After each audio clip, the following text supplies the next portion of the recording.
Ladies and gentlemen, history has been made in Munich. Paris Saint-Germain are Champions League winners, yes.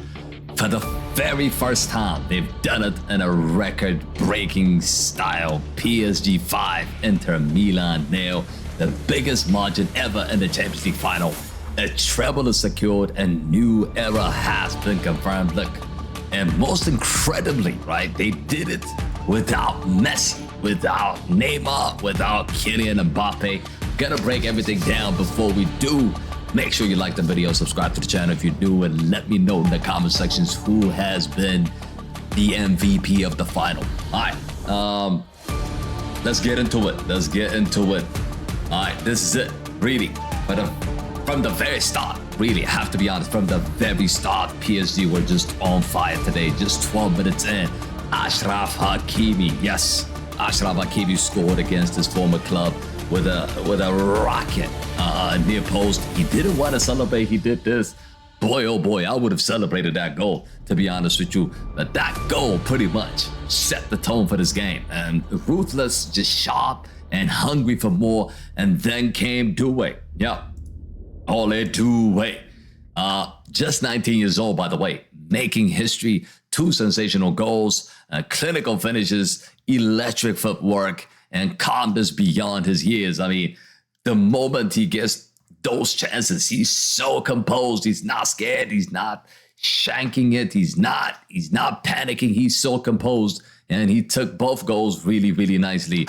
And look, if Inter had any hopes left in this game, I mean, it was just completely crushed in the second half. Kvaratskhelia. This man is also one of the superstars of this team. He danced through the defense with a stunning solo run to make a 4. And finally, Seni Mulia, I think the kid that came on, replaced, I think it was Kvaratskhelia. He came on, replaced Kvaratskhelia off the bench, sealed the deal, and that's it. That's all she wrote. Game over. Good night, Vienna. You take a look at the rating for Inter Milan. Everybody should be on red. I see Summer on red. I should see everybody on red here. Bastoni, Acerbi, Pavard, Dumfries, Barella, Çalhanoğlu, Mkhitaryan, DeMarco. I need to see everybody in red. They were absolutely poor today. From start to finish, I don't think they can complain at all. It was a complete dominated performance from PSG. This is just not a win. It's the end of an era, really, right? And the beginning of another. I think Inter Milan is finished. They're too old. This team has to be breaking up, and they need to rebuild the squad. But as for PSG, this is a start of something. They were just, it's not even, the expectation wasn't even to win the Champions League this year. When they sold Kylian Mbappé, the expectation is to build with youngsters, maybe to win the Champions League in 2 or 3 years. But look, boy, oh boy, they delivered big time.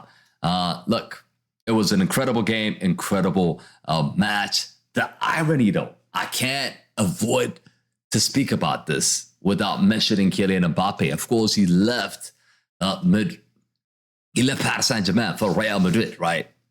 And Real Madrid were winning the Champions League, winning the La Liga before he joined them, okay? He joined Real Madrid, and they didn't win anything. They didn't win the Champions League. They didn't win La Liga. On the contrary, Paris Saint-Germain with Kylian Mbappé didn't win the Champions League. Yes, they won the league, they won the cups, but they didn't win the Champions League. They got into the finals, they got into the semifinals, but they never actually crossed that line. And guess what? As soon as he leaves, PSG somehow wins. Look, I'm not saying Kylian Mbappé is a bad player. Look, if you talk about bad player, you need to speak about Messi. When Messi joined PSG, they just completely could not go through beyond round of 16. But that superstar method just didn't work. Whether with Kylian Mbappé, with Neymar, with Messi, they were never a complete team. But we've seen a complete team this tournament. We've seen it back to back. We've seen it against Liverpool, against Arsenal, against Aston Villa, against the big teams, against Manchester City as well. It was just an incredible season from Paris Saint-Germain, especially after January. Just nobody could stop him, bro. It was just incredible. But we've got to give credit where it's due. And that is Luis Enrique, of course. He now joins a small group of managers who have won the Champions League with two clubs now, Barcelona and PSG. And not just win the competition, but he actually won a treble with those two teams. It's incredible. 2015 and 2025. His tactical control was just flawless today. I saw it today from start to finish. Everybody dominated in that game. It's just incredible.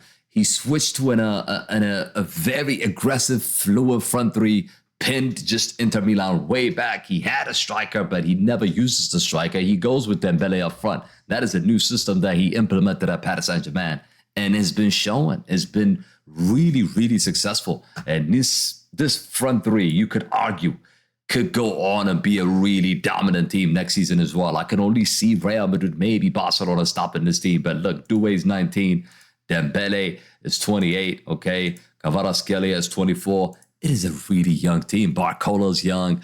Look, they've got a lot of players. You take a look at the midfield. Vitinha is too young as well, 25. Neves is 20 years old, bro. Ruiz, okay, he's a bit old. But what I'm trying to say here is that it's built on a foundation of young players, and it has succeeded big time. And today we've witnessed that. We've witnessed that greatness, not just by the win, by the way they've won. It's a complete domination. Really complete domination. Key players in the game. We've got to speak about that before we wrap it up. Who's your key man? Who's your man of the match in this game? I'm going for Doué, 100%. I mean, Dembele had a good game, but he didn't score. Team wins. I mean, team scores 5 goals and you didn't get on the score sheet. You can't be man of the match. I'm sorry. But Désiré Doué, man of the match. If he's your man of the match, make sure you smash a like. He was outstanding today. He's not just a star of the future. He is the present, people. He is the present. He's one of the hottest properties right now. His composure, creativity is just embarrassed Inter Milan's defense and experience, completely just put them on the floor. Achraf Hakimi, another one I want to speak about, really score early on in the game, leading from the back, big time. You've got to argue maybe the best right back in the game right now. Kvaratskhelia, I spoke about him here. What a signing he has been since January. He was just absolutely incredible, bringing in flair to his game and to the final as well. He is just unstoppable.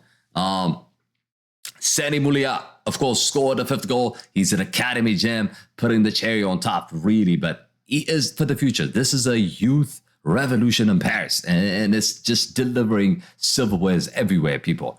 But look, this win now puts Paris Saint-Germain in the history books. We know that 100%. Now, nobody's going to change that. They're now just the second French club to ever lift the European Cup after Marseille since 1993. And look, it marks a full circle moment, not built on superstars, not egos or price tags, but on a team, a vision, and a new identity. And from heartbreaks in Lisbon, right? From heartbreaks in Lisbon to dominance now in Munich, Paris Saint-Germain have finally now arrived, people. But yeah, guys, let me know if you enjoyed this reaction. Make sure you hit the like button, subscribe to the channel, drop your thoughts in the comment sections. Who was your man of the match? And does this PSG team start a dynasty? Let me know. Make sure to join the URKG mob as well. Discord channel. It's in the comment. Link should be in the comment sections. But yeah, we talk about football 24/7, really. But yeah, guys, thank you for watching. I'll see you guys on the next one. I'm out. Peace.